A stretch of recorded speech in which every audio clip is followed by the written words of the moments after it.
Zaguno la dabwami jo wo mure joy. Zaguno la dabwami jo wo mure joy.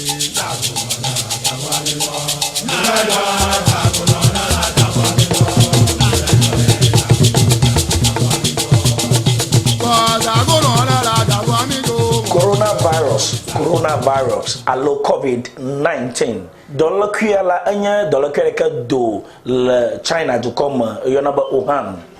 aye dollar kuyala amowum la to come ma la gbagba fifi la mo pom la akakara ina makata godo aye odo Italia to come aye ka amowum afuma la gbagba aye ka baga pom fia ado mia ba Ghana to ko ya ham suma time je me video na mi do la pagbama na mi anyanwe ka achochom dollar kuya na coronavirus la ngi wona nya ba nya dollar kuya de ka nya dofi na jofito bo dollar le covid na nya ba dollar kuya gara o jofito ma atuna aya du de sha de ka o jofito ma anaba aleka na gbola o va zuna agba ama atoma aku la ke dollar le wona fi gana de me bo jofito ma ado yi na dollar kuya le woshi ye manyao na kashi nku na kashi ngochi na lawoto ogara onwumo wa anab doloki agara amaba ya gbofi e kanya ngochi ma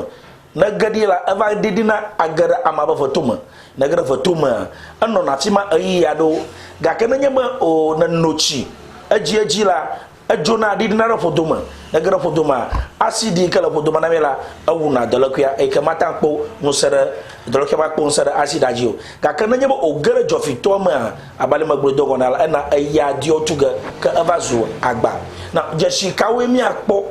afia ba doloki ala ala ohojo wu ale ka ojebo ko ina jeshi adekema manyo ado amana no kpekpem na kpekpem onyanyam avotuma na floni jeshi ado ma ajejem tanele na ma ka jagbakaba na yida dopo odo kpoba yela la mana lo manya yela la mono wa ha ni ka Chinese ofia e ko va yida Italian to come ofia ma mi akono do kpobo la mi ba poma ha fi mi akpoba la mi anwa lo ma la mi awo won enye ba no ti kanya na je amkala jagbaba na lo ya ojo fituma na lo ya ojo fituma na lire fima seconds omo wo hafi na agadi di shefa abale ka mogafia pomra ali mogara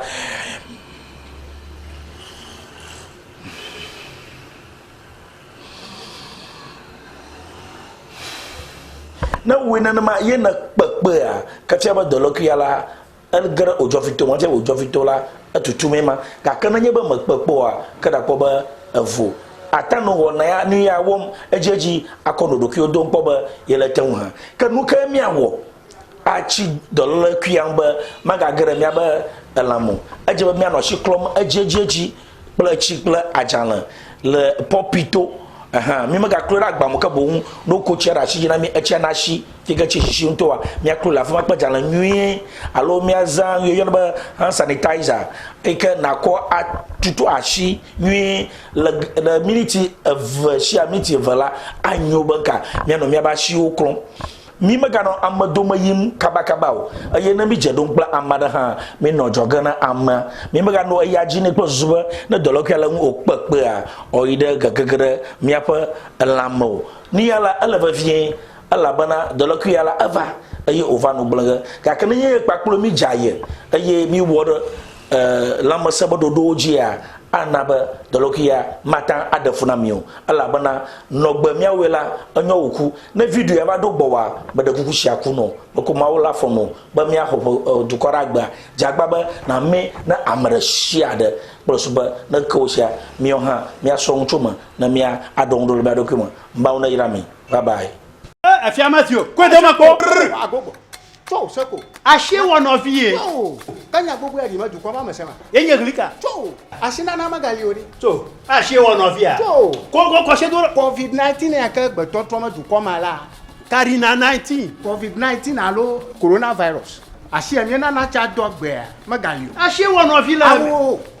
na kole ka mu jojo ma China kle gbe ta tu ko mera ye ma ba do mi ho mi agbofo ma nya fi magano fi upo ke fia awo tu ni na be anya ele ba na cho tissue paper adun afia anya amoma o ji to mi o la afia do ko mi nya ma na ga ko nɔvi fia ko bia ga na shi alo play awo o te fi mu ka Ka nu ke nya no na refie no vi o. lɔlɔ ko ne ba mi do go adogbe eta tutu yaka magali nana make na lisa ala bana to jale a clocher seko na clocher Kana la gbodo ma yim ha na ko zana no shi kula. ai na la gbodo me ma la ba sanitizer ri kanya shi clocher kama na no shi o ba ko ne ko to kuma da ma yim play So go ma chi ha. nka goma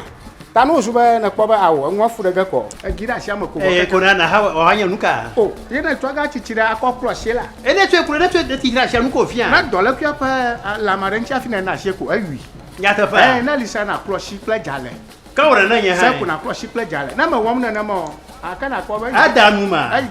maka Adamu ma. kama magani o me ko kwe onyo sadaje oli fi nyeba magashi to ga nu nwachi anu kokore nwachi me alo to nu ngbo ime yaka Are ko ma ro. Ni na o se gba sa sara de do he. nyan to ma sin to ba